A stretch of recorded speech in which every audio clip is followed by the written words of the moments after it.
Yeah. What's good, everybody? Welcome back to another episode of Gridiron Brawl. I'm your host, Sam. We got Pat over there, co-host of the show. How you doing, Pat? I'm doing well, Sam. Week 2's in the books. Another good week of football. Packers 2-0. I'm pumped about that. I know you had some injuries on your end as a Niners fan, but I'm feeling – we'll get into all that, all the injuries. A lot of teams had injuries, but I'm doing well. How you doing, Sam? We got the win. Football's back well in full swing now. Always fun to just watch football, but that's the injury bug killed us, man. So, that kind of. So I don't know if you saw my stream after where I was just like I was wearing all black, holding up a candle for like a minute while playing that bugle sound that they play when the military people die. So it was just bad overall, but. We're just going to talk, guys. We're just going to go over all the injuries because there's so many of that. We could make a whole episode out of injuries. We're going to talk about waiver wire again. We're going to preview week 3. Should be another action-packed episode. So let's just get right into it. And I wanted to start off with, let me just pull up a list of the injuries. I think, what's his face? My Sports Update has like a whole. Yeah, I saw that. Yeah, he put that up. Let me pull that up and I'll share my screen once I get it, but give me one quick moment. It was one of the longest lists you've seen in a while, man. So, and it's not even just – it wasn't even just the amount of players. It was the type of players that went down. These are the top young superstars in the game, Saquon Barkley, Nick Bosa, even the minor injuries, Christian McCaffrey. Yeah, it's just absolutely crazy how many people went down. So here's the tweet right now. So updated season-ending injuries: Saquon Barkley, Von Miller, Nick Bosa, Derwin James, Cortland Sutton, Anthony Barr, Bruce Irvin, Malik Hooker, Tavon Young. What team is Tavon Young on? The Ravens, nickel corner. The nickelback. Yeah, okay. CJ Uzomah, Marlon Mack, Gerald McCoy, Andre Dillard, Zach Banner, Grant Delpit, and it's only week 2. I've never ever seen anything like that before. I gotta say, like that many season-ending injuries to that many, what you could call some of those superstars, but still, like it's ridiculous how many injuries there were last week. People had Saquon Barkley picked as Offensive Player of the Year. I saw Saquon Barkley play in college numerous times. One time at Michigan, he had a crazy catch. Seeing him grow up in college, his college career go to the NFL, it's really it's a travesty to see him, tear his ACL like this. I hope, he regains full strength and everything. But, your team, Nick Bosa, watching his rookie year come on the scene last year, he had a bicep injury his last year at Ohio State. He sat out. Injury was a concern coming in, but he dominated his rookie year. And, this is a freak accident, torn ACL, but it's another terrible, it's terrible, unfortunate situation. Cortland Sutton's another one. Dude who keeps he's been battling through injuries, tears his ACL, I believe, has the same thing as well. It's terrible. Mm-hmm. And he's been on the rise lately. So I was really excited to see how he would do this year. Even though there's so many weapons in that Denver offense, I think you got to look at the efficiency of that. And I thought he would be really efficient this year, and unfortunately his season gets cut close. And, you were talking about Saquon Barkley. My fantasy team, man, it's not looking good for that anymore. But I have McCaffrey. McCaffrey too. That's another guy. I was about to say there's a ton of guys on this list that aren't done for the season. You got guys like George Kittle, Richard Sherman, Christian McCaffrey, Kenny Galladay, Devontae Adams might miss some weeks. Drew Lock. Drew Lock's going to miss some weeks. Jimmy Garoppolo is going to miss and might miss some weeks. I don't know. He's probably not going to play week 3 because of the turf, but he might be back sooner than later. But still, man, it's ridiculous how many injuries there were. And I got to say, I think this is probably a direct effect of not having preseason, not being able to train that much before the season started. Yeah, it's unfortunate because you start seeing in like early preseason, week 1 or 2 of the preseason, and especially the first week or 2 of training camp, a lot of these torn ACL, a lot of these freak injuries happen. You'll start seeing a lot of season-ending injuries happen before you even get to like week 3 of the preseason.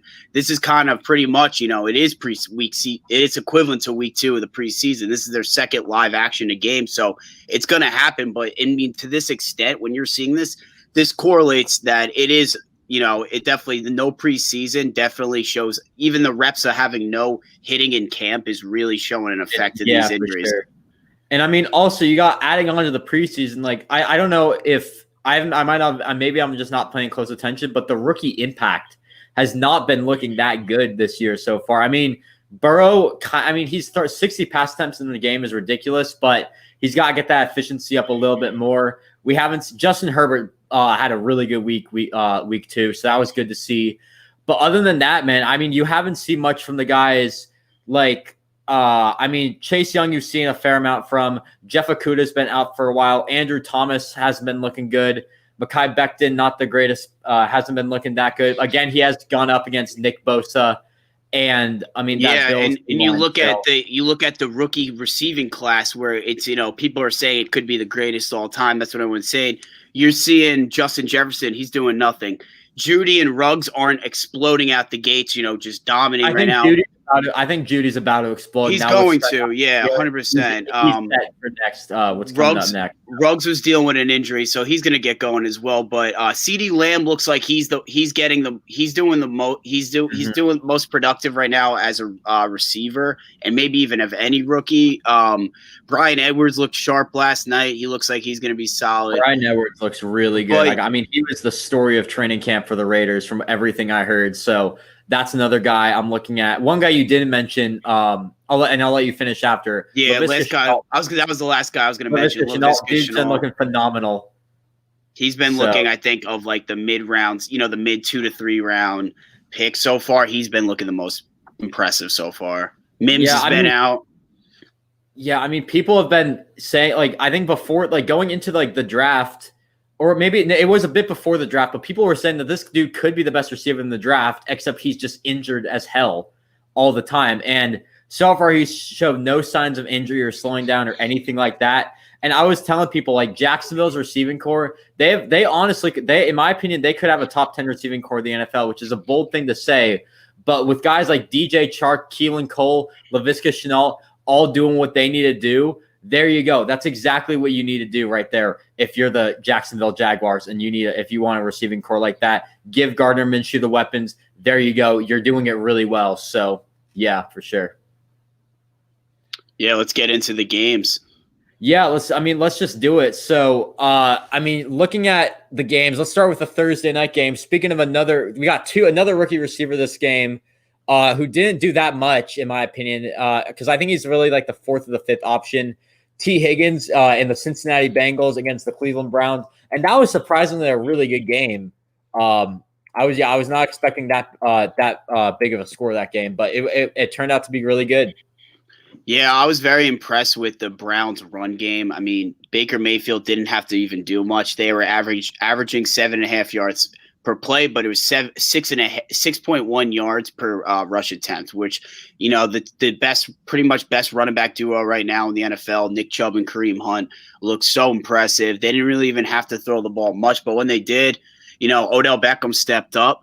But I was impressed with Joe Burrow. I think from what we were just mentioning before with the rookies starting slow, I think he's been showing that he can move, that he's not just standing still in the pocket. He can make plays happen, that once he's in that goal line, once he's around the goal line, red zone area, he's an effective – he could be a potential rusher into the end zone. Like he could fake a throw and run it in. So, defense is starting to prepare for that. And I think he just looks pretty solid. I can't complain about it. Bengals, I'm not really surprised with their performance. Their run defense looked really, really weak. I know they missed they missed Geno Atkins or Reed and Mike Daniels, but it still really wasn't going to do much either way with them.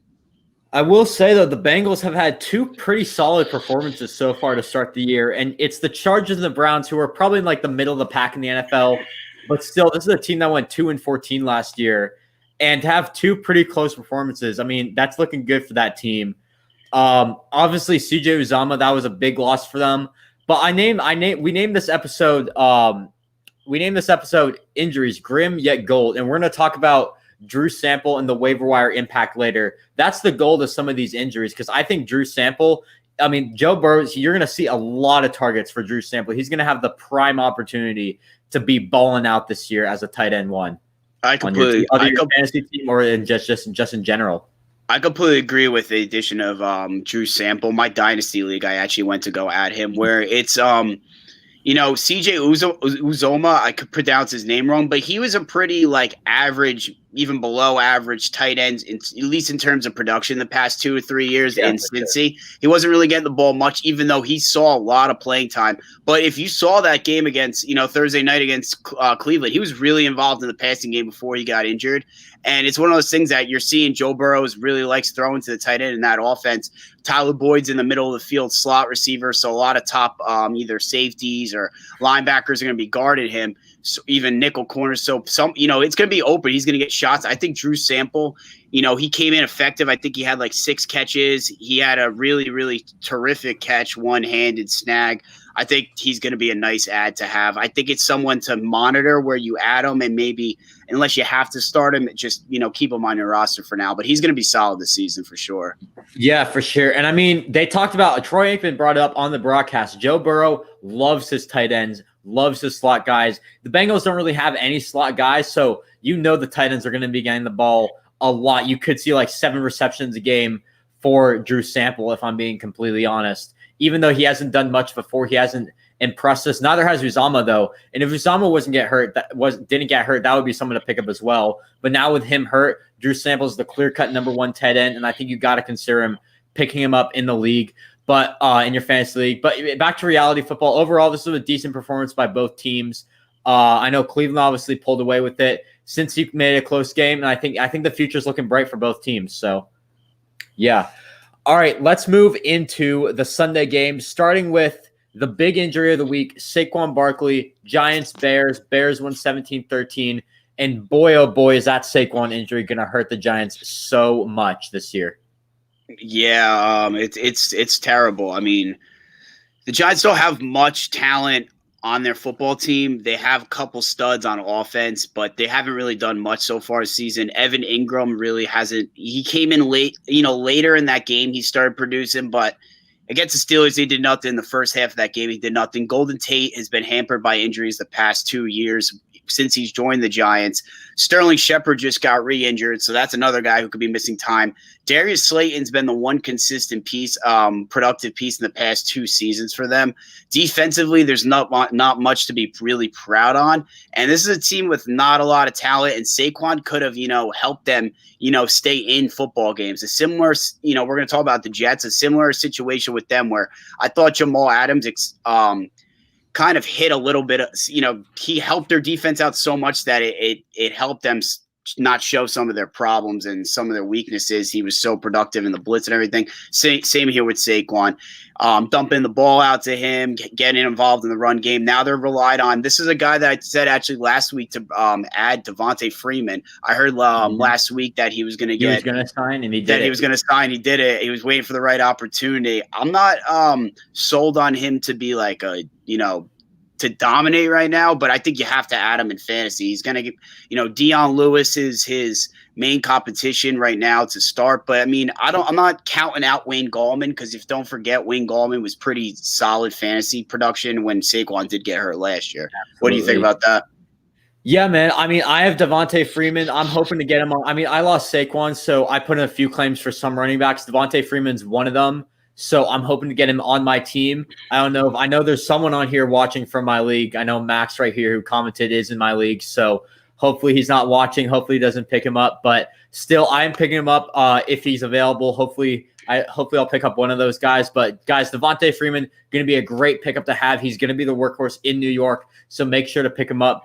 But I mean, as for the Giants, they're going to have to rely on their pass game a lot in the next few games. And I mean, Darius Slayton, they're lucky that he's looking phenomenal this year. Another guy who I have on my team has looked great. The first game looked great. Second game, I had him as kind of a bust that week. He didn't do that well that week because, I mean, the Bears have been guarding their team's deep threats pretty well. But speaking of the Bears, 2-0 start. That's definitely a bit surprising to me. And to be fair, they have played the Lions and the Giants. But still, man, I mean, 2-0 start with Mitch Trubisky, you can't complain about that at all. Yeah, it's one of those things that you kind of just can't complain. We'll see how, the season progresses for them. But there's not much to, there's not much to really talk about right there. It's two bad teams they played, but, they put up 2 wins. Can't really say much. Yeah, for sure. But I mean, overall, close game. That last play at the end, though, that was definitely. I bet all the Giants and Bears fans' heart were just racing at that during that play. But anyways, good game. Giants moved to 0-2. And I mean, we talked about the loss of Saquon. It doesn't get easier from here. You got the Niners, Rams, Cowboys. Your next 3 games. Those are going to be 3 tough opponents that you got to go out. You want to see Daniel Jones be able to start protecting the football better. I know it was his rookie year last year, but the fumbles were really a problem last year. And in 2 games, and even like bad timely interceptions at late in the game, it's starting to show again. Year 2, and he's got to take that next step and just really at this point just make sure he's not fumbling the ball, because I've never really seen a quarterback fumble as much as he does, to be honest. Yeah, I mean, he's been fumbling a lot, so he's got to protect that ball. And going against 3 pretty decent defensive lines, if you ask me, it's not looking good for that. But yeah, speaking of the Rams, they could be honestly the biggest surprise of this season so far. A 2-0 start when everyone was doubting them. They beat the Cowboys, they beat the Eagles. And by the way, they crushed the Eagles. Let's put it that way. A 37-19 win in Philadelphia. I think the Rams could be back into the playoff conversation, if you ask me, especially with all the injuries that the Niners are suffering. And you still got the Cardinals who are doing well. You got the Seahawks who are doing well. But when one team in your division, they become injured to hell, it opens up a huge pathway to make that playoff spot. So I think you could be looking at a resurgence of the Rams. Yeah, I do agree, because, if you look at this team, they went to the Super Bowl 2 years ago. 2 years ago. They didn't have Jalen Ramsey. They had Todd Gurley, but it's like there's not that much that's really, if you look throughout that roster, they had, these different guys on the team in some aspects, but the most of this core is there. They didn't lose too much guys over the last 2 years. And I think that they really just have a nice balance right now where they're letting Jared Goff get the ball out quick. And Cooper Kupp, you can't forget that he's been injured. That hurt them last year when he went down. Cooper Kupp, Robert Woods, Van Jefferson, you get them going. They have 3 pretty solid running backs, 2 solid tight ends. And I think what really is taking the next step this year for the Rams is, one, their offensive line. They actually have big time. They've really stepped up big time. Their interior offensive line was really, really a problem. And now they're actually, Corbett, I believe, is one of them. And they look solid. They look like a solid football team. It looks like the parts of their team that are, not their strong points right now, they could improve upon. I know Corey Littleton is on the Raiders. He's a really solid pass linebacker against the defensive. They're looking for someone that can, replace him. But Mekhi Kaiser's one. He, I think, had 15 tackles, I believe, this week. So the Eagles have got to have a lot of concern here, because Carson Wentz didn't have a terrible football game, and they weren't terrible on, the offensive side of the ball statistically but they got blown out. And it's a point where there's not that many injuries this week. They had Miles Sanders, they had Lane Johnson back. So it's like there's a lot of concern here where, I don't know, Jim Schwartz had a really bad game for the defense. What do you think about the Eagles? It's not looking good there. And they're tied for last place in that East division, when a lot of people had them going to the playoffs. They're coming off an NFC East championship. It's not looking good for that team. And I was telling people, man, this team is not going to be the team it was 2 years ago. Their secondary is completely depleted. Their safety situation is just god awful. And I was at a friend's house on Monday night. We were talking about why on earth did the Eagles let Malcolm Jenkins go? It made no sense whatsoever. And the future is just not bright for this team at all. So, in an 0-2 start, that doesn't help you at all. And I think their upcoming schedule is fairly difficult, if you ask me. Let me look at it again. Okay. They got the Bengals next week, but after that, you got the Niners, Eagles, Ravens. Those are 3 teams that are all in the playoff conversation. And the Bengals team, who has made games pretty close so far. Yeah, if you look down the stretch at week 12, they play Seattle, at Green Bay, the Saints, at Arizona, and then Dallas, all in a row. Those are really 5 tough ass games. So that's just a bloodbath waiting to happen, man. That you have to. I don't know how you can get out of that 5-0 or like with a winning record if you're the Philadelphia Eagles right now. I mean, they're already at week 2, and they lost Andre Dillard, who's their projected starting left tackle. Brandon Brooks, one of the best guard in the NFL. Even Isaac Siamalo, I think his name is how you pronounce it, but he was their starting left guard this week. He's now on IR. Vinny Curry, longtime veteran for the Eagles, he's on IR. Will Parks, they added from the Broncos in free agency, he's out. Alshon Jeffrey hasn't played, but it's like they're besides that, they are still the Eagles, and it's one of those situations where Zach Ertz is in a dispute right now with the organization, and they should have probably looked to trade him in this prior offseason, because absolutely Dallas Goedert is arguably a top 5 tight end right now in the NFL. Like, he is a star, and every time they give him the ball, even with Zach Ertz in the game, this dude produces. And I think he's one of the bright young tight ends right now in the NFL. They should have maybe even looked for a type of trade where Jamal Adams, they lost Malcolm Jenkins. They should have traded a first or even just Zach. I don't know what the exact trade would have been, but that's something where the Jets could have used Zach Ertz. I don't know. For sure. I mean, yeah, man. I mean, we've been saying it all along, you and I, that Zach Ertz is not going to be Eagle next year. He's going to be one of the top trade deadline targets. So, I mean, I think you got to look out for that. And the Eagles, if their struggles keep up, then I think they might just blow it up. I mean, I don't really know what to say about that team.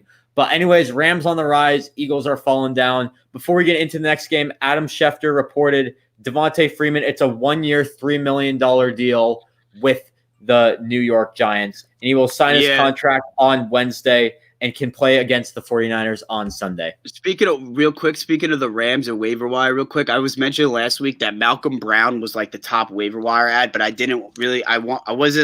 dropped him the day before last week 1 Sunday on that Saturday morning. And I'm just not confident in him. And I didn't think he really did much this week as well. He's a solid running back, but in terms of fantasy, he doesn't really catch the ball much. So that's one guy that we kind of stay away from even if he's getting carries, he's really touchdown dependent to have a solid game. He had 2 touchdowns in that Sunday night game. So keep an eye. I think Henderson had a solid game. So that might be Henderson did have a solid game, but I mean, he hasn't been impressing me that much. Personally, I'm avoiding him. It seems like I thought a lot of people were saying they were going to go Akers. I was on that train. He got hurt, and I feel like it's kind of looking a bit. It might be a committee now. So personally, at this point of the season, I'm staying away from Rams running backs. But if you don't need someone and Darrell Henderson doesn't get picked up, it may be worth to pick him up just in case he becomes that RB1. But personally, there's a lot of other guys that I would pick up instead of Darrell Henderson if you need a running back, if you were a Saquon owner.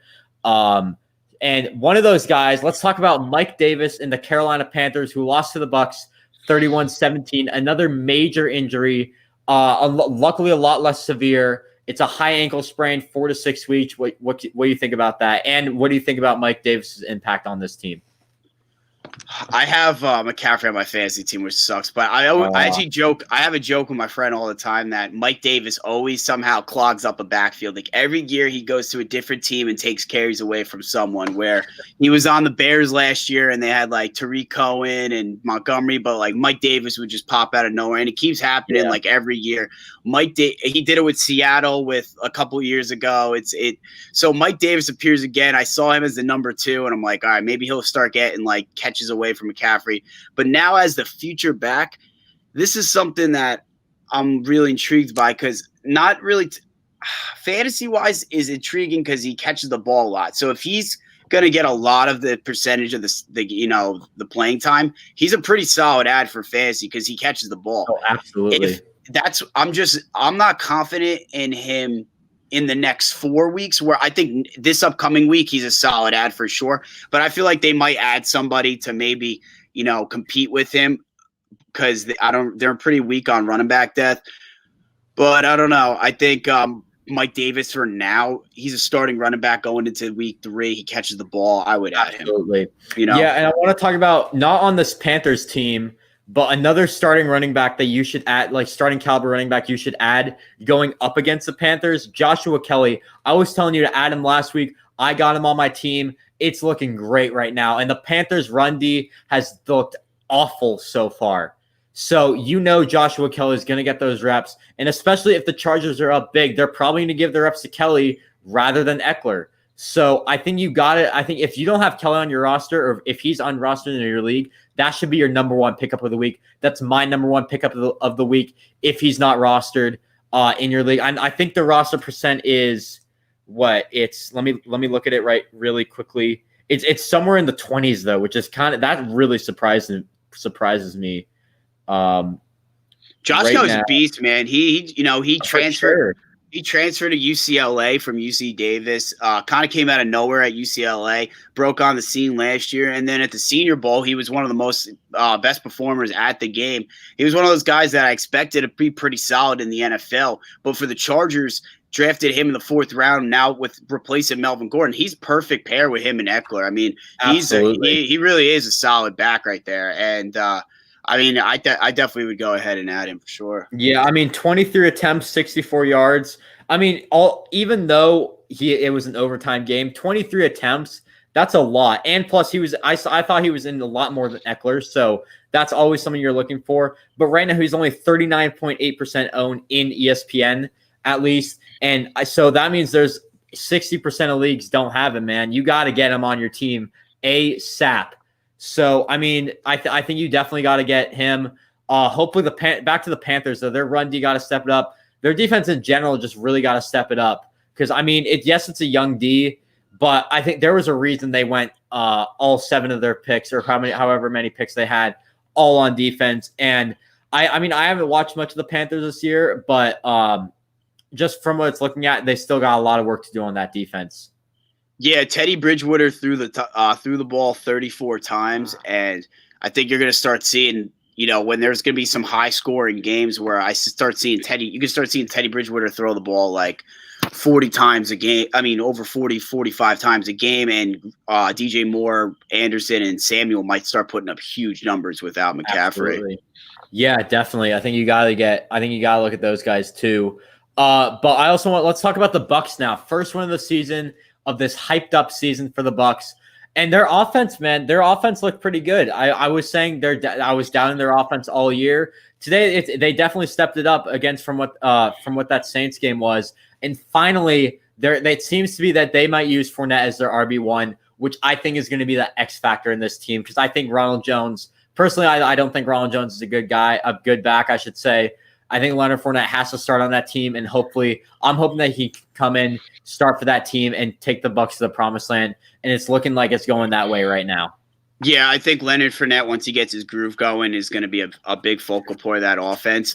Tom Brady, though, to me, he was efficient, but still, he threw the ball 35 times with only 217 passing yards. You even compare it to a guy like Jeff Driscoll, comes in mid-game from Drew Lock, throws the ball 34 times, one less than Brady, throws for 256 yards, one more touchdown than Brady. So it's like, Brady's not lighting up the place against a Carolina Panther team. He's only throwing 217 yards. I want to see, him throwing the ball 35 times. I want to see him throw the ball.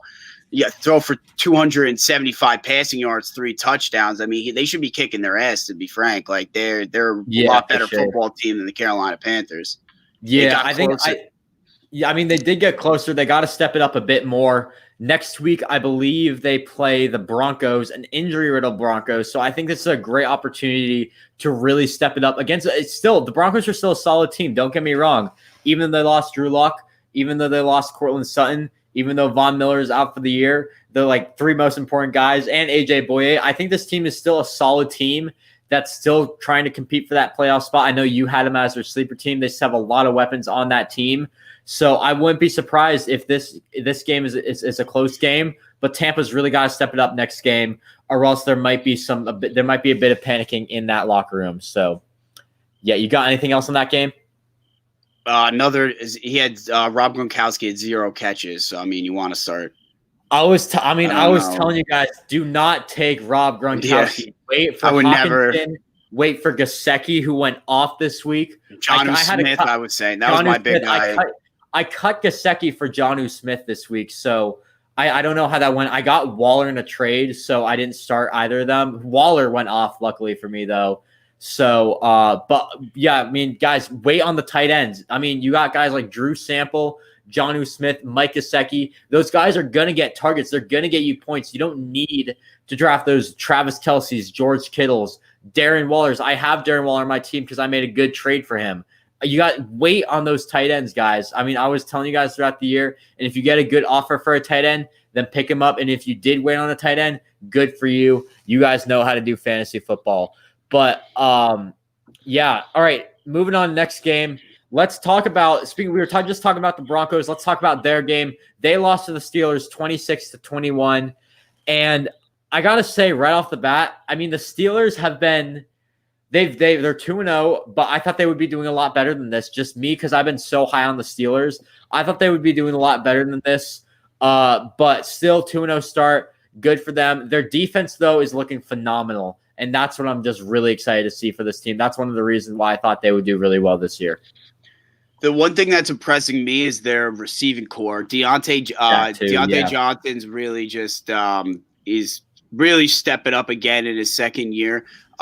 Juju is going to come along either way, but Chase Claypool's a stud. I mean, Chase Claypool's has a lot of potential, to be honest. This dude ran a pretty much sub 4.4, big dude, like 6'5". I mean, this guy is a big matchup nightmare for defenses. And when you got number one corner could be guarding Juju, you have James Washington, even Deante Johnson, then you have Eric Ebron over the top, and then you still have to, they have a good running game always with James Conner, and Benny Snell really wasn't used much. But Big Ben just got to be able to get the ball out and not do too much. Can't hold the ball long, and they could be a really successful football team this year because, what you just said, they have a really, really solid defense, and they just have so many solid defenders and all throughout that defense up front, and they're scary. So their offense, if Claypool, guys like that can keep coming along, is to be a scary team.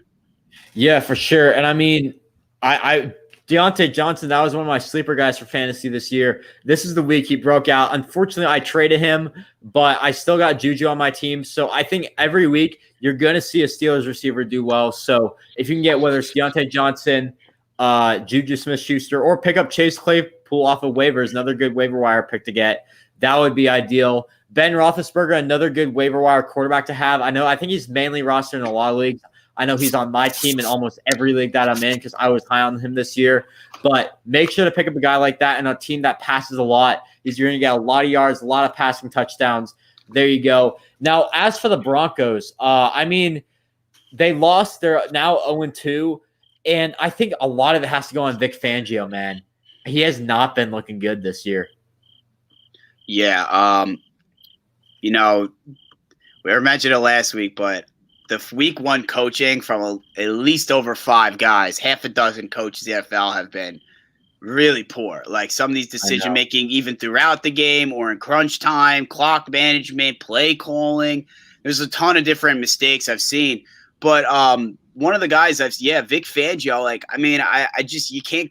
It's tough for these players, I feel like, to go to war with a guy where he doesn't call a timeout in the last 2 minutes of a game. I just feel like he's an older defensive coordinator that's now a head coach. Like, he hasn't proven that he's a winning head coach.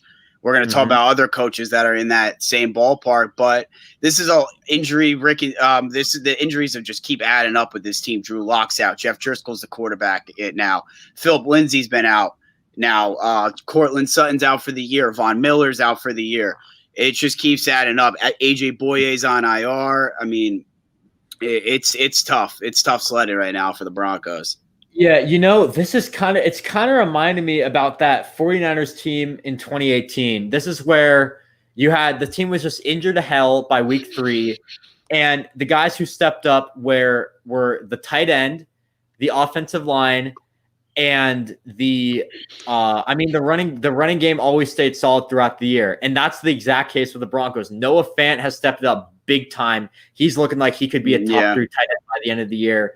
Backup quarterback, now you got that. And the run game has always been solid. Melvin Gordon doing a lot better than I thought. And I think with Lindsey out and with not that many weapons and Driscoll at quarterback, I would look for maybe a trade target for Melvin Gordon. He's getting a lot of passes there. If you can trade a running back that you want to get rid of for Melvin Gordon, get a good deal, I think that would be a good idea. And I think there are a lot of fantasy owners selling him for cheap because that committee, they're a bit scared of that. There's so many weapons. A lot of people were telling them to avoid Melvin Gordon, and now I think now is the right time to take on that Melvin Gordon guy.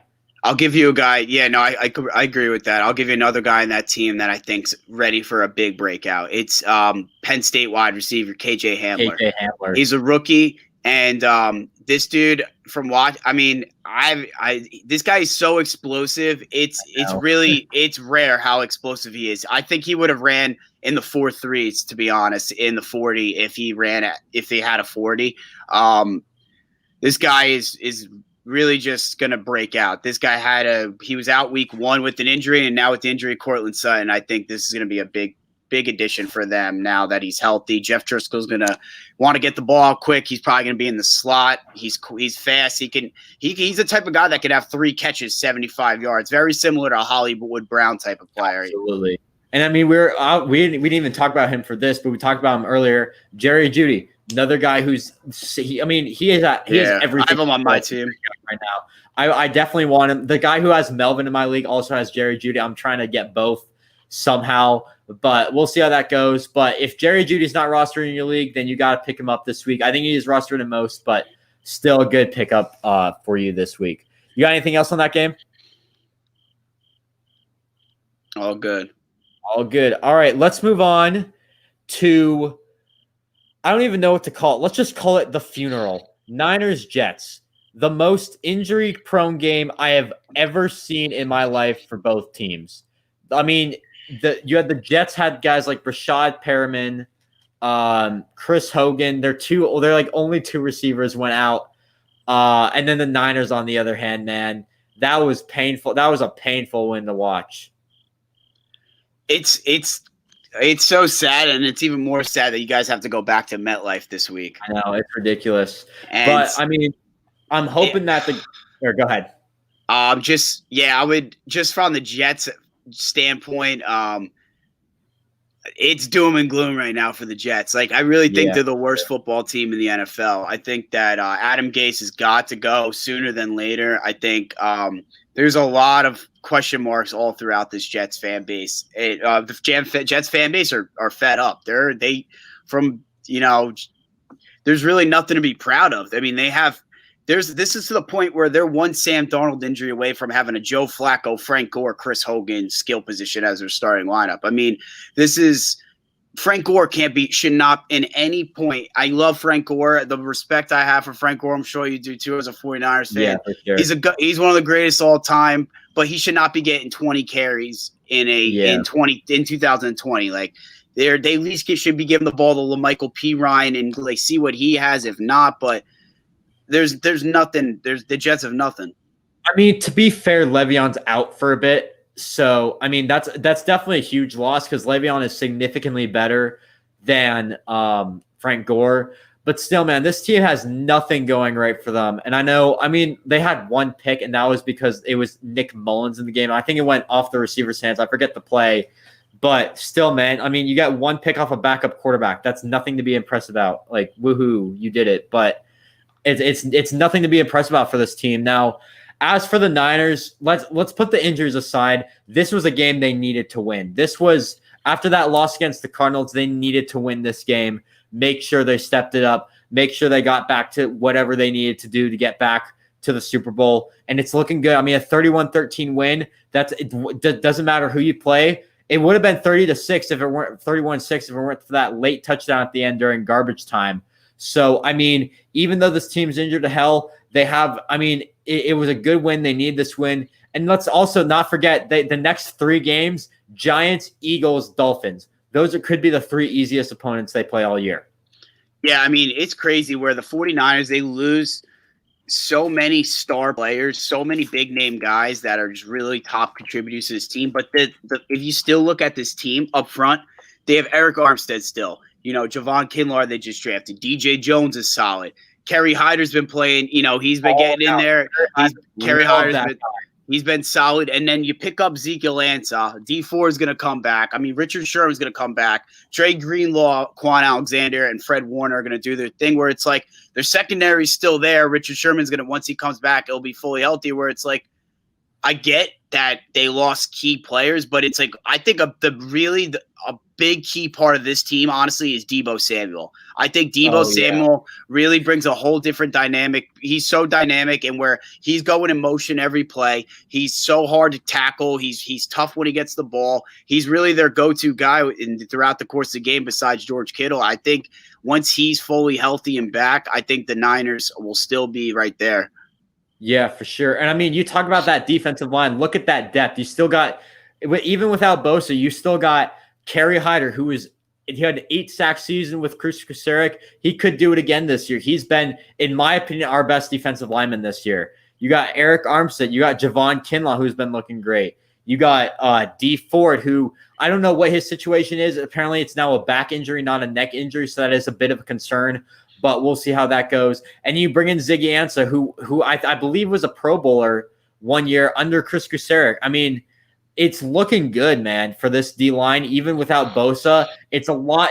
Losing Bosa is a lot better than losing Jimmy Garoppolo for that long. Not to mention the Garoppolo loss. He should be back. I'm a lot more optimistic about it than a lot of fans are. He should be back week 4 without a doubt. I mean, the fact that he was playing on that high ankle sprain and played better with that high ankle sprain, it just shows that this is not a big concern at all. You can have Nick Mullins for one game going against a Giants team that's not that good.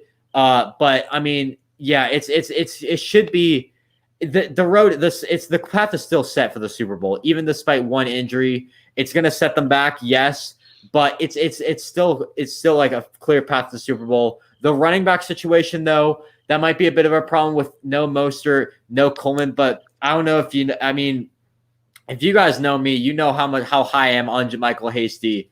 I'm praying that he gets pulled up. I know they protect him from other teams taking him, but I'm just praying he gets pulled up this week to play against the Giants. Yeah, that'd be cool to see. But I'm a fan of Nick Mullins, even if it's just week. Looking this week ahead, I like Nick Mullins. I think he could be one of the better backups in this league. I liked what I saw from him 2 years ago, so I'm eager to see what he could do against a pretty bad Giants defense. Yeah, absolutely. So, yeah. All right, let's move on from my team to your team, the Green Bay Packers. They beat the Lions 42-21. I'll say it right now. I was wrong about the Packers. I'm wrong about the Packers this year. I said they were a fluke. It doesn't appear that way at all. Yes, the Vikings and the Lions have struggled throughout the year, but still to put up that scoreline against two teams who I thought would make the playoffs, it's looking good for Green Bay right now. I appreciate you admitting you're wrong. That's all that matters. I'll be honest. Like this, I said it last week too. This is a really, really impressive football team. Like, if they come out Sunday night against the Saints and do this, America's going to see what I've been seeing these past 2 weeks. Like, yeah. If like what I've been seeing these past 2 weeks is really, really, really impressive from a Packer fan standpoint. Like, I've never seen the Packers as a fan have this good of a run game where Aaron Jones is running over 200 yards. I mean, Jamal Williams is coming in every play he comes in, and he's doing he at least gets 5 yards. I feel like either it's a run or a pass every play.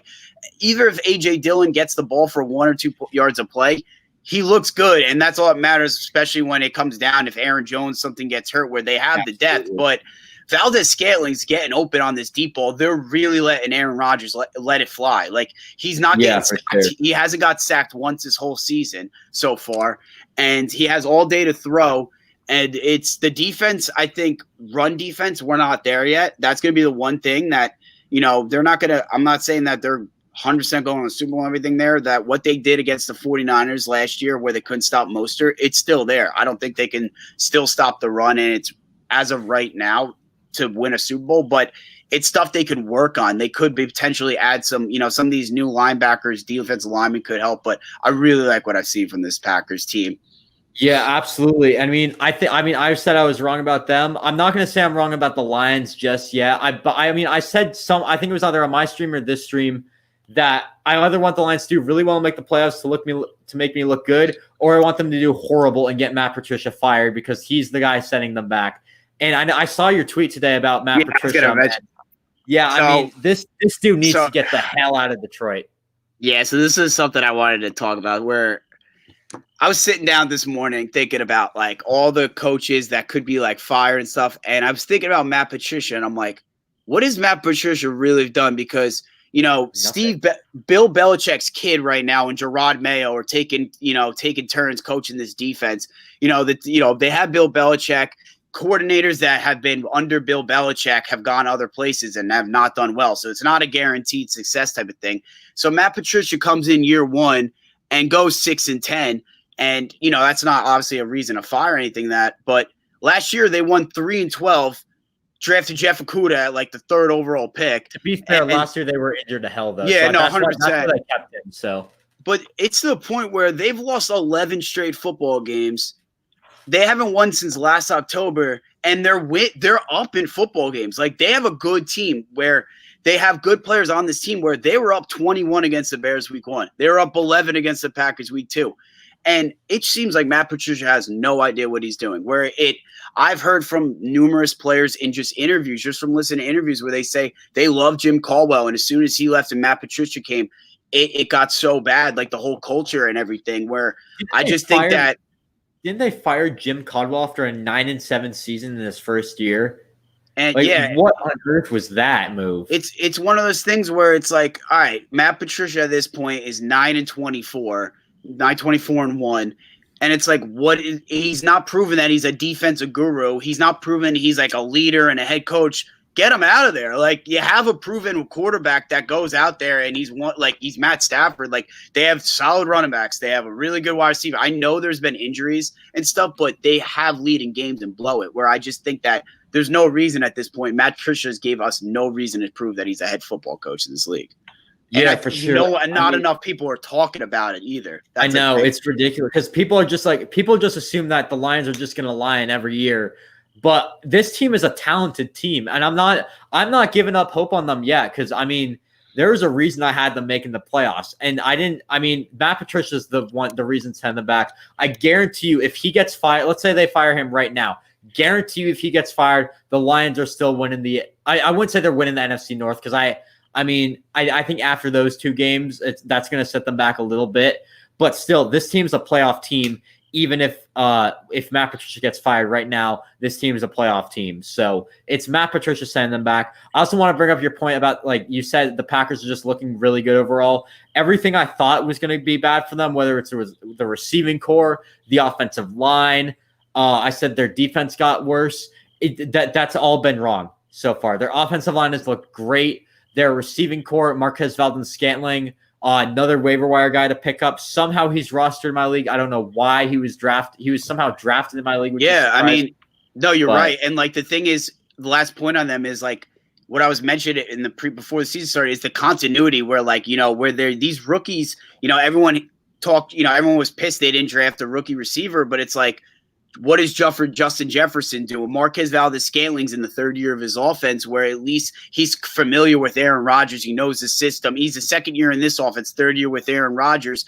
Al Lazard, same thing, 2nd year within this offense with Rodgers, where it's like, if there's rookie receivers, I don't know if they'd really be contributing that much. So I think that they haven't had that too many new parts that I think that they're well-oiled machine right now. And another last point is Rashawn Gary. Rashawn Gary had 2 sacks. He's been looking great. He had more quarterback hits in 2 games than he had all of last year. So I'm really happy about that. Yeah, they really need him to step it up in order for them to succeed. So, yeah, another waiver wire guy for the Detroit Lions. I mentioned him last week. I'm going to say it again. Quintez Cephas this week. Not as good as last week, but 3 receptions, 54 yards. Dude has been looking pretty good so far. And I know this is with Galladay out, so his targets might go down a bit, but still, it's a guy to have on your team, especially when this is a team where they have a lot of injury-prone guys on this team. So they might be throwing it to Cephas. They might be down a lot this year. Cephas could be a guy they might be targeting a lot. So Quintez Cephas, that's another guy to look out for on your fantasy waiver wire. So yeah, you guys got anything else on this game? All right, perfect. Let's move on. We got 3 more morning games. Let's talk about let's continue with the legend of Gardner Minshew, even though it just fell just short to the Tennessee Titans. Great game, 33-30. I gotta say, man, we were talking about earlier with Laviska Shenault, Keelan Cole, all of those guys who we think we should pick up on the waiver wire. James Robinson's another guy. I'm going to briefly mention him right now. But this Jaguars team has been surprising. Even though they're 1-1, but still, this team has been surprising everyone because I mean everyone thought they were going to finish rock bottom, but a 1-1 start in 2 close division games, that is a fantastic start for a team like this. Yeah, I mean, they've been impressive. Gardner Minshew, I mean, 3 touchdown passes in the last 2 weeks, both games. He's got 6 right now on the year. Throws for 339 yards. The dude's balling. Like, he's really out. He's going out here the last 2 year and a half. Pretty much now it's 2 years, and he's killing it. I mean, at this point, there's no reason to really look elsewhere unless, I don't know. At this point, he's answering every week, and I don't. Sure. And I'm a real. I haven't said this much because I'm sure Reason probably wasn't a big fan of Ryan Tannehill as a Dolphin fan, but I've always liked Ryan Tannehill since like 2015, and I've just always been like, I've always gotten shit for just supporting him even when he sucked. And last year I was just calling for him when Mariota was the job, and then he became the starter, and I was so pumped about it enough. And I keep saying, like, Tannehill's a solid ass quarterback. Like, it's not a 1-year fluke. The guy's balling right now. Like, he's one of the best play action quarterbacks in the league. And Derrick Henry hasn't even got going right now. I like what I see from this Titans team because they seem like a team that they're winning right now. They're 2-0, but they look like they're going to keep getting better throughout the course of the season. I like what I see from them. Yeah, man. I mean, this Titans team's been looking good so far. 2-0 start, close games. A.J. Brown's going to be back soon, which is great for this team. But what a performance from Jonnu Smith, another waiver wire guy I have. I picked him up this week on my team.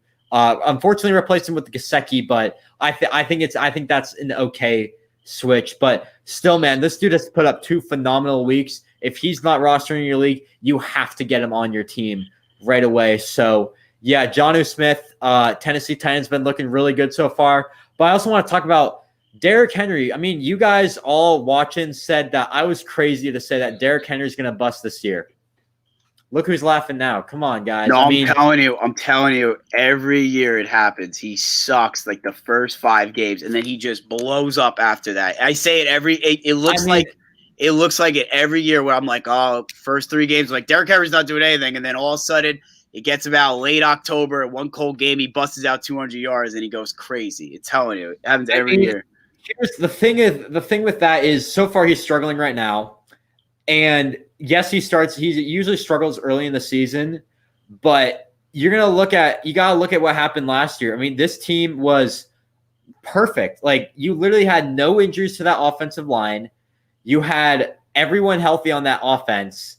So there was a reason why he balled out last year. And this year, now you got an offensive line that's a bit worse. Isaiah Wilson, we don't know his status yet. I mean, he's been really struggling mentally. So I'm hoping he fixes his stuff up. But you guys should expect some injuries for this offensive line, considering the injury curse that's been going on this season. I'm not saying that there is going to be injury, but you got to be prepared for that. And I mean, the starts of the season has been looking good for Derrick Henry. And I think the road might just get a bit more worse here. If he wanted to step it up in the beginning of the season, help you out, he had to do that week 1, week 2. I mean, I'm not saying he's going to regress, but I don't think he's going to give you what you want for your team. So from like last year, looking at it, he had from the first 9 weeks of this up to the 9 weeks of the season, he only had 100-yard rushing game. Week 10, he had 188, 2 touchdowns. Then following that, 159, 2 touchdowns, 149, a touchdown, 103, 2 touchdowns. And then he had last week of the season, he had 211, 3 touchdowns. So he's really one of those guys that he unleashes like second half of the season. But I mean, there's definitely could be concern there for sure, especially when you're paying the guy over $10 million. Yeah, absolutely. So, but either way, I think the future is looking bright for both teams. Let's move on. That's all good with you? All right, perfect. Let's move on to the Bills and the Dolphins. And I got to say, man, the Bills, yes, they're 2-0, but the games have been close and against 2 pretty bad teams. Now, I'm not downing the Bills. I'm not trying to say I'm downing the Bills at all, because personally, I really like this team. But I think they got to take a bit of a bigger step forward, in my opinion. And by the way, I'm not saying that they're bad. Josh Allen has been absolutely balling out. I think it's mainly on the defensive side, which is a bit surprising, but still, Josh Allen, that offense has been taking the steps they need to. It's just the defense. I think they got hold of him a bit more. What happened was Matt Milano is their best outside linebacker. Yeah, he was out last. Right? He was out last week. Tremaine Edmonds, their middle linebacker, he was out as well, and then another one of their linebackers was out as well. So they had really no linebackers ready to go. They had to bring a couple guys up, and that's where Gesicki just ate in the middle of the field, had over 100 yards receiving, a touchdown. I think the big waiver wire pickup, because a lot of these guys that we're talking about, they might not be available in your league. Or they're going to be the top waiver wire pickup. This guy might not be either, but if you have a chance to get Myles Gaskin, I really think there's something here because, Myles Gaskin's not in right now because of an injury. He's not like just getting one lucky touchdown or one big play. He's been the go-to guy the past 2 weeks. He's getting the targets. He's getting the carries. He's getting the playing time. He's getting the yards. He's really the guy, and he's putting up fantasy points. So it's like, I think this is a guy that you should definitely have on your team. I added him after his week 1 performance, and I think after McCaffrey's injury, I'm going to have to start him next to Jonathan Taylor because I have no other running backs because of all these injuries. But I like Myles Gaskin a lot. I want to see Preston Williams and Devontae Parker really just start doing what they did last year with Fitzmagic. We'll see this week in the upcoming days on Thursday night against the Jaguars. But, yeah, I really like what I see from Josh Allen. Yeah, even though for it's sure. 2 bad teams, but yeah. Yeah, I mean, still though, 700 yards in their first 2 games. Only guys who have done that: Tom Brady, Peyton Manning, or 3 guys: Tom Brady, Peyton Manning, Patrick Mahomes. That's elite company right there. And you're looking at MVP candidate right off the bat with Josh Allen. But your point about Gaskin, I definitely think, like last week, it's definitely like I picked up Joshua Kelly, sleeper waiver wire pickup. This week, my sleeper waiver wire pickup, Myles Gaskin. I think that's a guy you could get. Might not make the immediate impact. And personally, I might be avoiding him because typically I don't like running backs who are in committees. And I think they're still giving touches to Breida and Jordan Howard. And I just can't trust that right now. But still, that is definitely one guy to watch. If he doesn't get picked up in your league, definitely watch out for him. Maybe pick him up if there's like 2 injuries on your team or something like that. It's a safe pickup. Personally, I use my waiver claim on someone else. I'm in a 10-man league, so I'm going to use my waiver claim on someone else.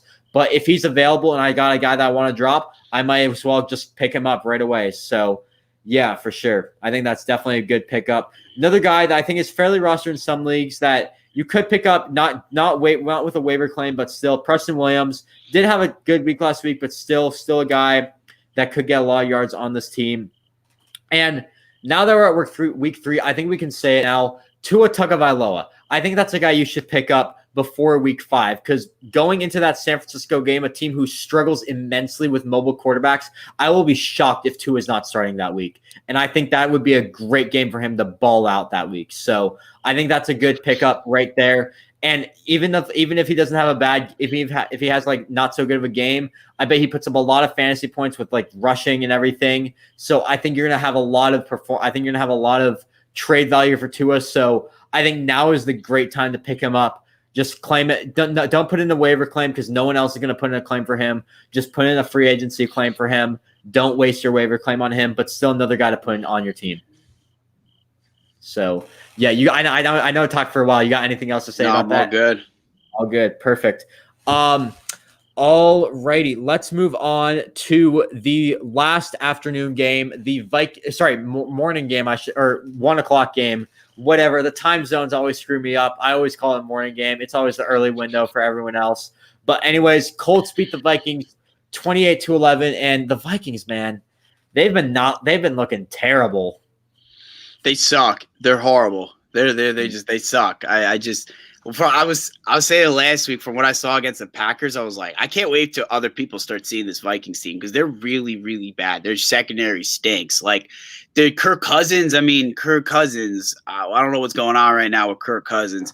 This is a guy that already was under scrutiny with that type of deal, but I mean, he goes 11 for 26, 113 yards, no touchdowns, 3 interceptions. His QBR was a 9.3 and his quarterback rating was a 15.9. It's not getting it done. And this is a team that lost Kevin Stefanski. Now is the head coach of the Browns. Lost Stephon Diggs. Replaced with Justin Jefferson, who's not really doing much in his first 2 games, who has to get adjusted. Dalvin Cook's not, he's not really terrorizing defenses right now. And they just paid him over, $10, $12 million.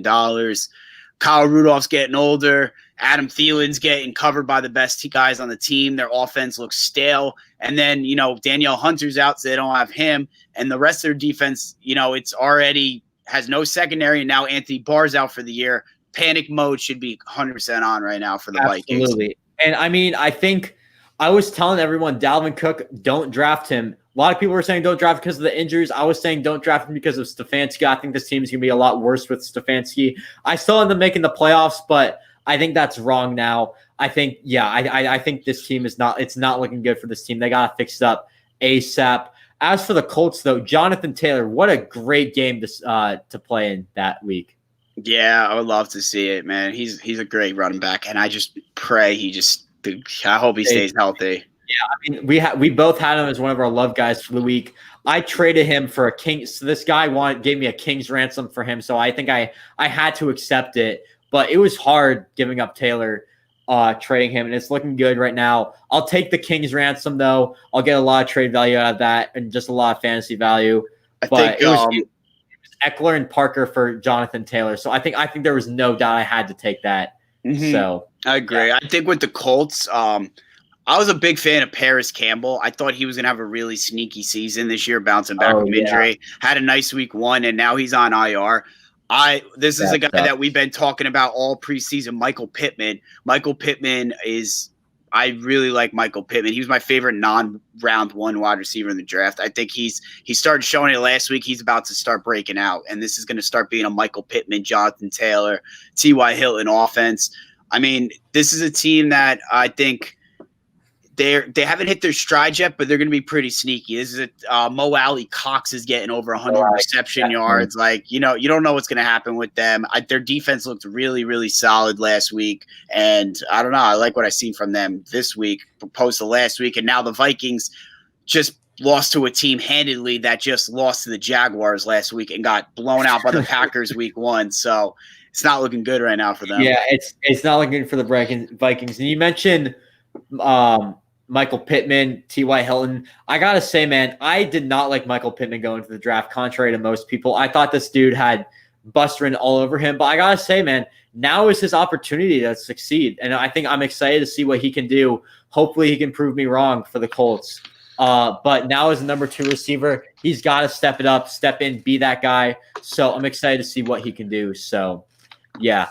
All right, let's move on to the final 5 games of the week, the late window. So let's start off with the Cardinals and the Washington football team, 2 1-0 teams entering this game, and the Cardinals win. And Kyler Murray, man, we were just talking about Josh Allen looking like an MVP candidate. Kyler Murray could be that guy too. Yeah, for sure. He looks solid so far. I like what Cliff Kingsbury's doing in his second year. The offense looks very, very smooth. You're starting to see that this is the future of the NFL. People are having trouble tackling Kyler, very similar to how they were last year and this year with Lamar. He has control of this offense right now. They look really comfortable. They have a lot of receiving threats because, we know DeAndre Hopkins is a superstar. We know, obviously, Larry Fitzgerald, and we even know Christian Kirk, but you still got to worry about Andy Isabella. Andy Isabella is a 4.29 burning world-class athlete, like world-class speed. Like, this guy can burn, and he showed it last week. He burned the defenders over the top. Dan Arnold's a sneaky tight end. I really like Chase Edmonds. I mean, obviously, Kenyon Drake. There's a lot of weapons here. They're bringing back Keyshawn Johnson, who had COVID. I like this Cardinals team, and their defense got better, and I think they're a sneaky team that's probably going to definitely see the playoffs this year. Yeah, and also to start 2-0 in that bloodbath of an NFC West, that's huge for the Cardinals. And this team has been historically so good against the Seahawks and the 49ers. Yeah. So, I mean, that's 2 teams right off the bat that you can just – I mean, honestly, like – the opponent I hate playing the most as a Niners fan is the Arizona Cardinals because they always have our number, and they always also manage to do well against the Seahawks too. So I mean, you could be looking at a team that dare I say it wins the division this year, but we'll see what happens there. I think that's a bit too early to say. But I think some games they're just going to have matchup problems. The Cardinals. Yeah, I think that's my concern right there. I think they're going to have, but I think they'll be good enough to be like a 10-6 football team. Oh yeah, for sure. It's looking good right now for Arizona. So Yeah, two fantasy impacts I want to mention from this game. Pick up Chase Edmonds. If you have Kenyon Drake, trade him. Because I was telling people Kenyon Drake may not be the workhorse here. And Chase Edmonds, I feel like, has been on the field a lot more than Kenyon. Or I wouldn't say a lot more, but he's been taking a lot of carries away from Kenyon Drake. So if I were you, I'd trade Kenyon Drake while he still has value. Last week, he got 20 carries. So I think a lot of people are going to see that and be like, oh, I need to get Kenyon Drake on my team. If I'm you, I'm trading Kenyon Drake right now. I know the person who has Kenyon Drake in my league is desperately trying to trade him, and I want nothing to do with that.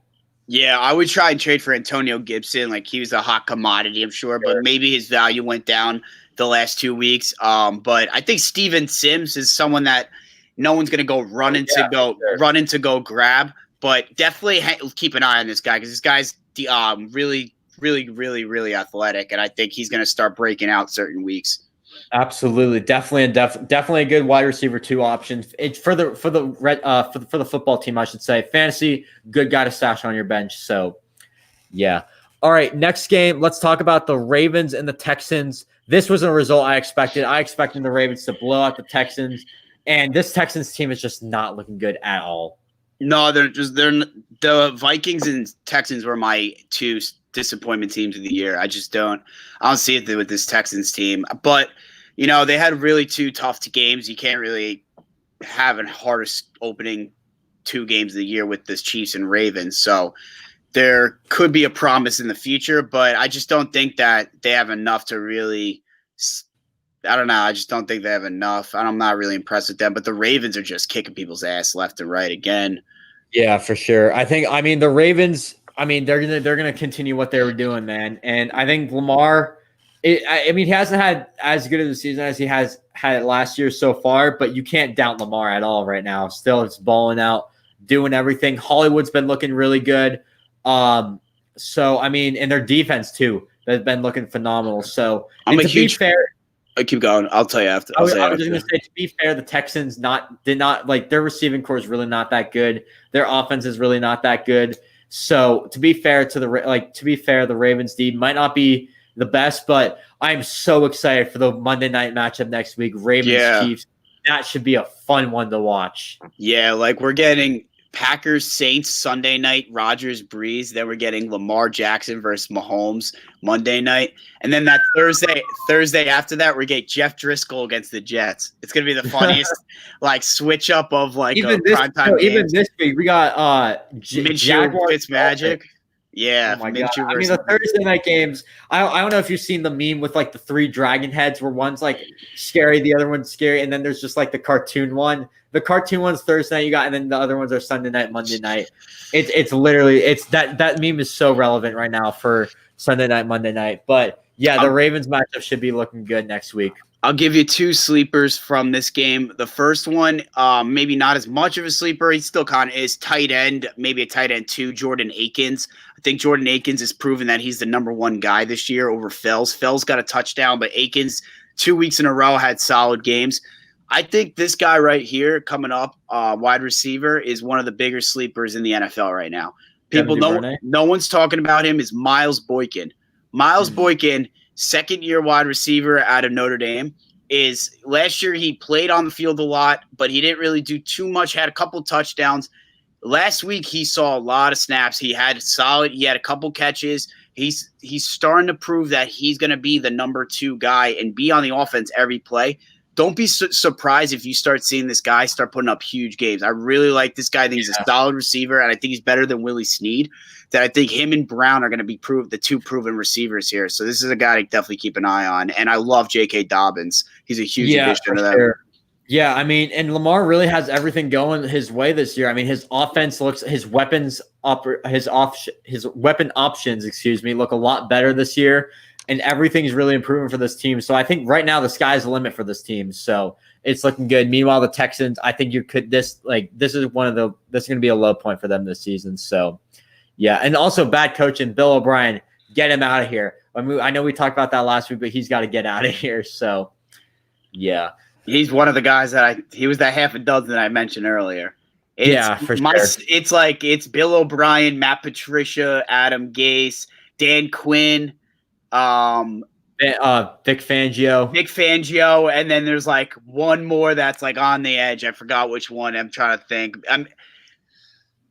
Is it? I'm not a huge Zimmer fan. I know he just got it extended in July, but I don't know. Zimmer. I like him as a defensive coordinator, but I don't love him as a head coach. There might be another person on that list, but at least those 5 for sure. Matt Nagy, you can't fire a guy right now that's 2-0, obviously. Yeah, for sure. I mean, Matt Nagy's been looking good. He's been able. I mean, he went 9-7 with Mitch Trubisky at quarterback last year, so you can't really complain about that. So, yeah. All right, moving on to the overtime thriller, the last game of this week. Chiefs-Chargers. Chiefs won in a close one, 23-20. Overall, not that good of a performance from the Chiefs, and I think that mainly had to do with the performance of Justin Herbert. And by the way, going into the draft, I thought this guy had bust ran all over him. And after one game, man, it's only one game, but that doesn't appear to be true right now. I'm gonna pump the brakes. I think he looked good, but I definitely want to pump the brakes because I'll give you a couple reasons. Like first, I thought he had a good arm. Like in college, like I could understand why people would draft him high, and I still think he could be a good player. But the clutch gene, and I think that's one thing that like you really can't, we can't put a 40 time on that. I can't look at the stats, but I watched him a couple times in college, once against Auburn, another against another Pac-12, some game the last season against a Pac-12 team that he kind of choked up at the end of the games. And that I know he's a rookie and it was his first game, but that one play he made at the end of the game against the Chiefs was a real poor decision. And Daniel Jones, for example, lit up the Tampa Bay Buccaneers last year in the first game he played. A lot of time they also didn't expect Justin Herbert to even be the starter. And the Chiefs defense is Will Fuller had over 100 receiving yards last game against them, and this week they didn't do anything. The Houston Texans, like the Chiefs defense is, you can throw on them. They're not a great secondary where it's like. You also throwing the ball to Keenan Allen, Mike Williams, Hunter Henry, Eckler, where I liked what I saw from him, but I think, I'm not going to go say he's the guy, but I think he's the better quarterback over Tyrod Taylor. I think that at this point, Tyrod Taylor hasn't shown that he's going to win you games and be a starting quarterback, that I think you have to see what you have in Herbert, and I think you should start him this season. Yeah, man. I personally think, I mean, you were talking about pumping the brakes on Justin Herbert. I kind of agree with that, but in a bit of different terms. I think putting Tyrod back at the starter quarterback is a good decision personally, but I think the Chargers wanted to rest Herbert all year and make sure he's ready for next year, kind of like what they did with Mahomes.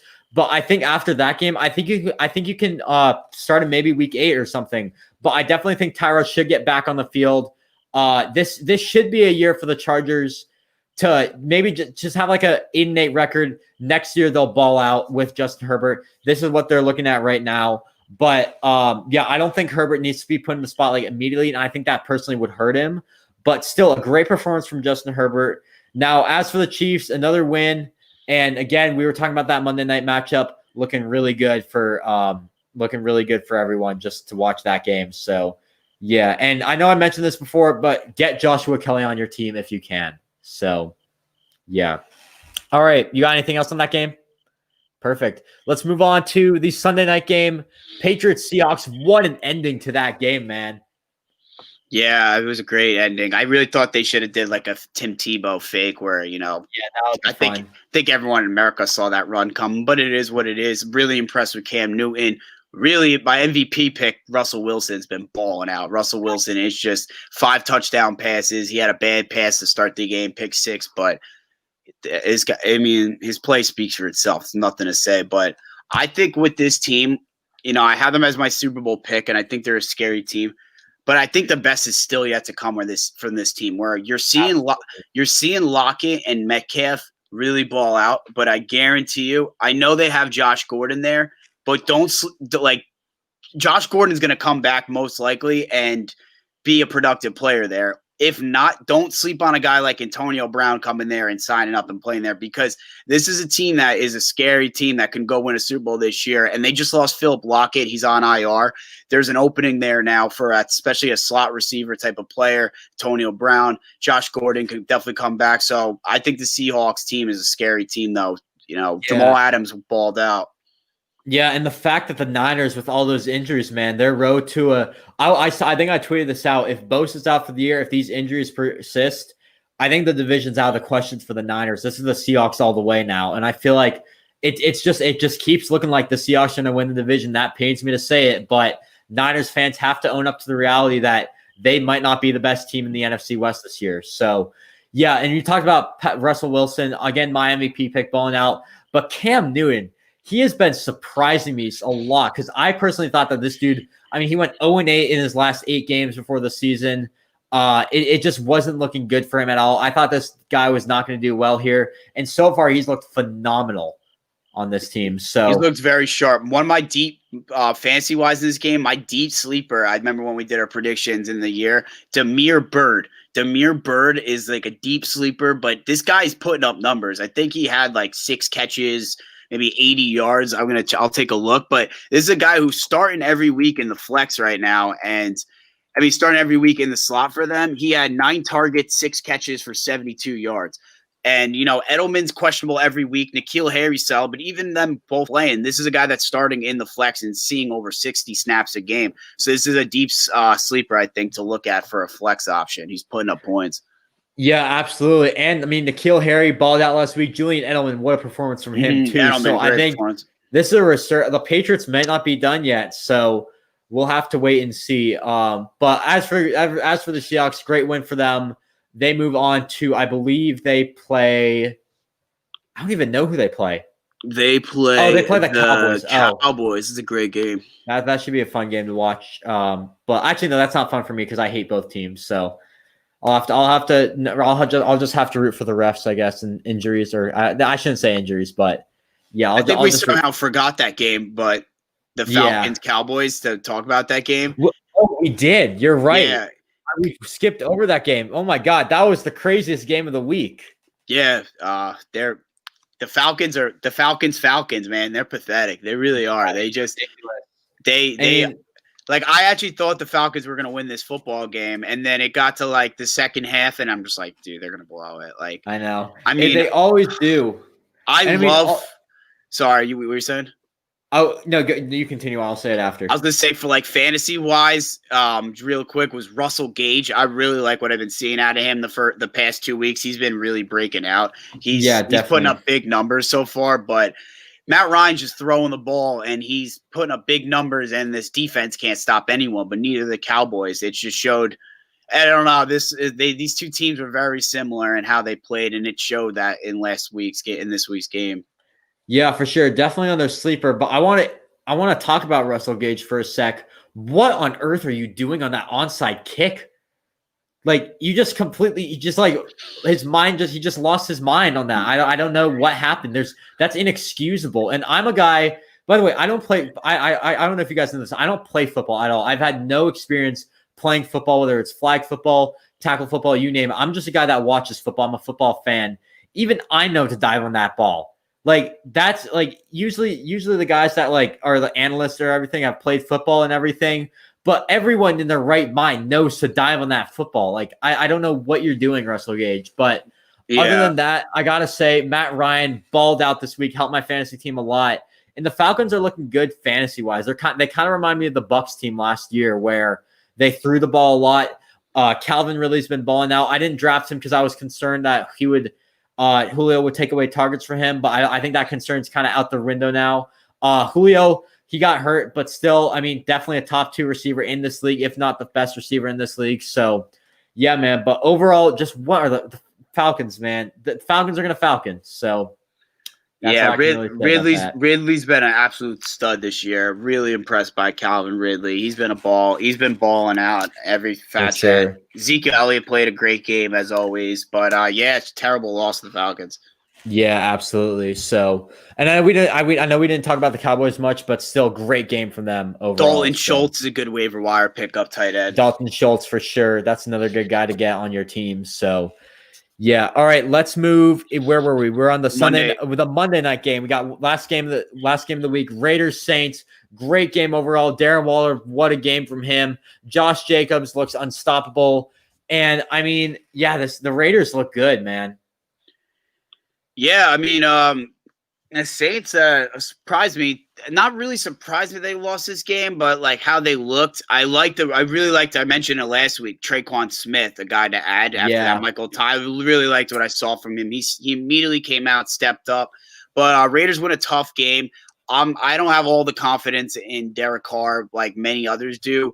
I might be harder on him than others. I think he takes a lot of sacks. He holds the ball for a while and stuff. But he played well last night for what it was worth. I mean, Ruggs didn't really do much at all, and neither did really any other receiver. But Darren Waller put up a great game. Him and Josh Jacobs are two studs. They really just carry the load for them. And the Saints are having a big game this week against the Packers, prime time, and we're going to see what the Saints are really about.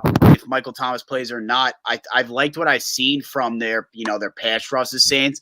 But what we'll really see is how much does Drew Brees really have left in his arm strength? Is he still have it all left in there? This is a team that Teddy Bridgewater came out and won every game last year as a court star when he replaced him. So. Something to keep an eye on if the Saints took a step back or not. But their defense looks pretty good, but they had a problem against Waller for sure.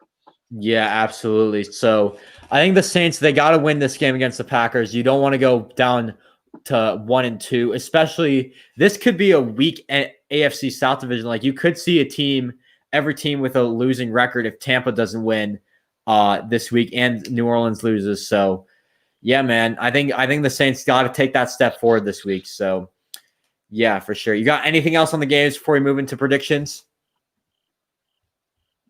All right, perfect. We talked about waiver wire a lot, so we're just gonna. If you guys want to hear our waiver wire picks, just rewatch the games. We went in order. We just started with the morning games, went down to the night games. Falcons, Cowboys. We did in between Sunday night and Monday night. So make sure to check that out if you guys want to. Here are waiver wire picks for the week. Anyways, guys, let's talk about the week 3 predictions. Let's just move through these really quickly. Starting off the Thursday night game, Dolphins, Jaguars. I think the legend of Gardner Minshew continues here. I think the Jaguars are going to win in a very close game. Yeah. Shit. This is a tough one. Yeah. Yeah, this is a tough one. I'm gonna go Jaguars as well here. I think. Yeah, I think I'm gonna go Jaguars. Yeah, I think they just have a deeper team. So I'm personally just gonna go Jaguars. So Jaguars winning a close one. Niners, Giants, despite all the injuries, the Niners are gonna win this game. They might take it a bit more conservatively because of the same turf, but still, I think the Giants the Niners outmatch the Giants. So, yeah, I think the Niners are going to win this game. By the way, guys, article on Brawl Network about this game coming soon. So make sure to check that out from me and a Giants writer named Colmes. So that's one you're going to look out for on Brawl Network. I think, like I said earlier, the Giants are one of the least talented teams in the league. I can see this game being closer than the Jets game, definitely for sure. I think the Giants are a better football team right now than the Jets, but not by a mile. I still think the Niners are going to win this game. I think, there might be they might have to be honest, they could have a little bit of the heebie-jeebies of like playing at MetLife again. You see a lot of these guys tearing ACLs and getting hurt, and they just played on it. Now they got to come back out again, and they might be a little hesitant to make certain cuts and stuff. Yeah, for sure. But you got to remember, it is new turf. Like, this is new turf. It's not like the Giants have been playing on this for the past 5 years. Like, they're just as familiar with this field as, the 49ers have played on it, if not the same amount as it now. So, yeah, So, I mean, I think the Niners are going to win this game. But expect maybe George Kittle doesn't play because of the same turf. So that's something to watch out for this team. But either way, I think the Niners are going to win this game. So, yeah. All right, Steelers, Texans. The Steelers are going to win this game. I don't need to say anymore. Yeah, Watson's gonna have trouble here against the Steelers D line. The Steelers D line's Steelers match up better here. I like the Steelers here for sure. Yeah, for sure. I think the Steelers, they're just overpower the Texans. So not we don't need to say much about that game. Eagles and Bengals. This is a 2-0-2 team game. This should be an interesting one. I'm gonna go with the Cincinnati Bengals here. They've managed to keep it close. The Eagles have looked absolutely terrible this year. I'm gonna take the Bengals in a close one.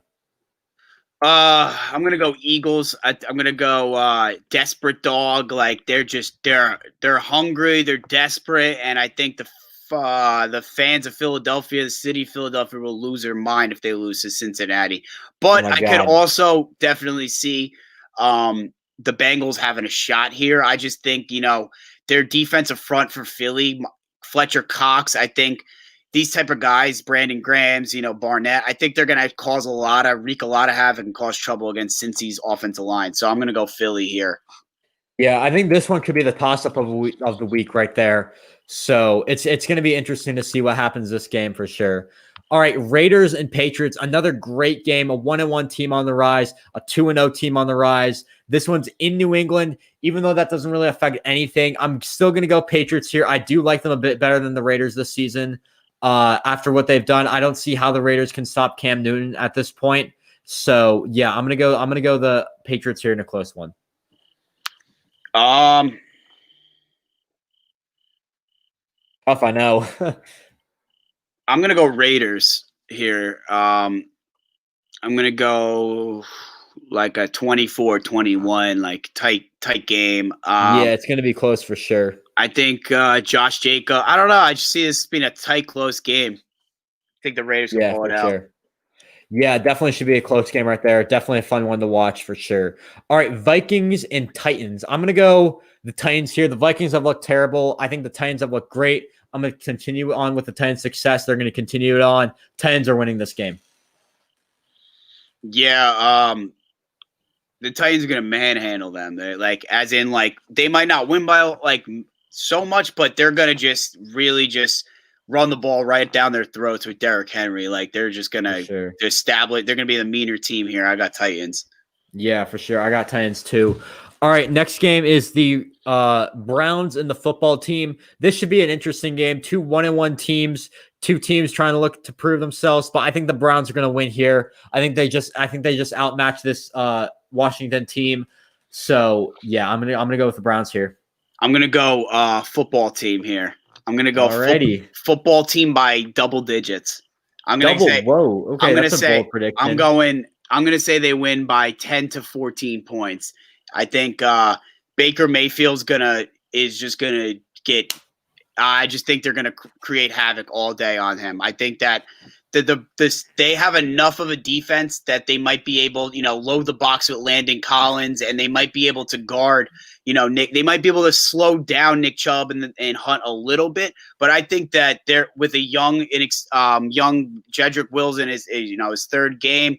The rest of their line's a little shaky. I think that this Washington football team pass rush is going to get after Baker. And I think this will be the game that people start freaking out again about the Browns. Yeah, for sure. I would not be surprised if Washington wins this game. So, yeah. All right, week 3 now. Looking at the schedule, this has some great matchups, and here's another great one: Bills and Rams. This is a really good game. 3-0 or 2-0. Battle 2-0. 2-0 teams gonna battle out. But I'm gonna have Buffalo go on top. I really want to say Rams, but I just like this Buffalo team a lot better. I feel like the Rams might slow down at some point.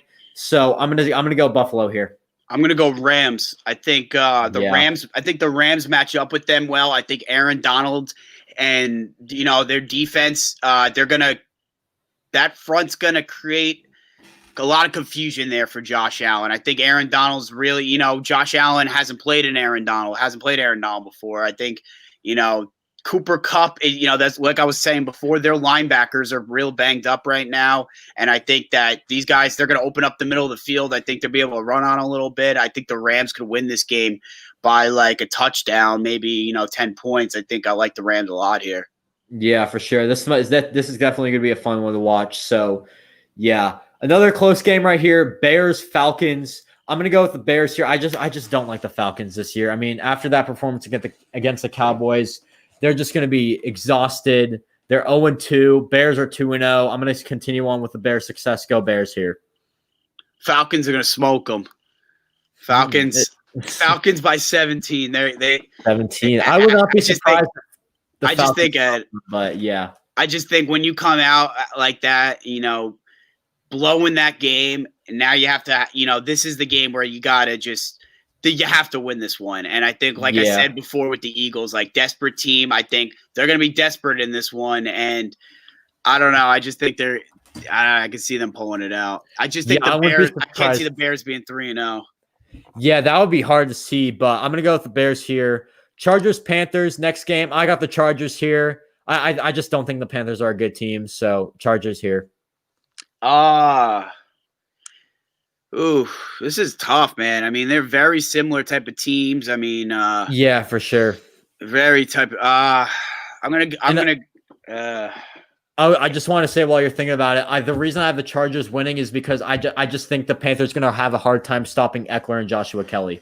Oh, it's a 4:00 game in LA. Yeah, I'll go Chargers. Yeah, long road game without Christian McCaffrey. Yeah, I'll go Chargers. Yeah, it's going to be it might be a tough game for Carolina. So, all right, Colts, Jets, Colts win. Let's move on.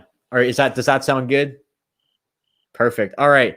Seahawks and Cowboys, another great game. I'm going to go Seattle here. I think they continue on their success. Start off the season 3-0. Yeah, there's no way they're going to guard. There's literally absolutely no way they're guarding Tyler Lockett and DK Metcalf throughout the course of the game. No chance. Yeah, it's good. Yeah, They're not going to be able to touch Russell Wilson. Like Russell Wilson's going to have a feel. I mean, Matt Ryan threw all over the Cowboys. I mean, the Cowboys should easily be 0-2 right now, and the Seahawks look like the best team in football. And I think the Seahawks are going to win this game. Yeah, for sure. It's going to be a close one, though. It's going to be a close one. Yeah, this should be a close one. There's going to be a lot of close games this week. This one should be another close one. Broncos and Bucks right here. I think this is where the Bucks really stepped it up, take advantage of all the Broncos injuries. They come out on top this time. Yeah, Bucks are going to win easy here. Bucks are going to win easy. All right. Cardinals and Lions. Usually I would say Lions at the beginning of this year, but now I got to say the Cardinals. I mean, I don't see how this Lions team is going to stop them. No way they're tackling Kyler Murray. I mean, I know. They couldn't even put a hand on Aaron Jones. Yeah, so I mean, Kyler's been looking ridiculous. I think the Cardinals are going to come out on top. Pat also thinks that. So let's move on to the primetime games. Saints-Packers. Definitely going to be a close game to watch. Great game to watch. But I think after that loss in Oakland, New Orleans knows they have to step it up. And I think they're going to do it. And it's in the Superdome. I know the Packers have been on a great tear so far, but I think the Saints just need to get this win. They're good at winning when they need it to happen. So I got the Saints winning this one. Yeah, I'm going Packers. I think I'm not so scared. I'm scared of Alvin Kamara. I'm definitely scared of him. Look great. I think Latavius Murray is going to have his day. I think if Michael Thomas plays, this is a lot close. This could be this can go the other way. But I think without Michael Thomas, the Packers definitely win this game. I don't think they would have enough. But I think the Saints defensive line is going to, it could cause a little bit of trouble for the Packers offensive line. I don't know if Aaron Jones is be able to get is be able to run as much. I could see the Saints defense giving the Packers offense some trouble here. I'm going to go Packers in a pretty tight, 24-20 game. Yeah, it's going to be a close game, that one. The other game is going to be an absolute bloodbath. Maybe the game of the year so far on paper. Ravens, Chiefs. I'm going to go with the Ravens here. I don't see how Kansas City can stop Lamar Jackson at this point. No, I mean, the Ravens are, I think, definitely going to win this football game. And that's pretty, I feel like a lot to say against the Kansas City Chiefs. That could be bold. But I just think you're right. I think right now they lost Bashaud Breeland. He's suspended 4 games. Travarius Ward's out. They don't have a number 1 corner, and they don't have a number 2 they don't have corners right now. And they have to go up against Hollywood Brown, and they got to guard these guys deep with Willie Snead, and they have Lamar Jackson. I just think They don't have enough on defense to stop them. They have Chris Jones that can, it's going to help stop the run game a little bit. Yeah, for sure. But Tyreek Hill, I mean, this is a team that the Ravens have played the Chiefs before. I think they've seen Tyreek Hill and Travis Kelce a couple times already where they're starting to figure out. They have Patrick Queen now. He might be a guy who starts guarding Kelce. Marlon Humphrey and Marcus Peters have been lights out. Like they're shutting down the Odell Beckhams. Absolutely. They're shutting down Will Fullers. There's no one even doing anything against these guys. They can't do anything. So this could be a slow game for Tyreek Hill potentially, and Sammy Watkins is dinged up. I like Ravens here. Yeah, for sure. You got any final thoughts before we end the stream? No, I mean, like I said before, these two primetime games are fantastic on Sunday and Monday night. I think those games we all predicted.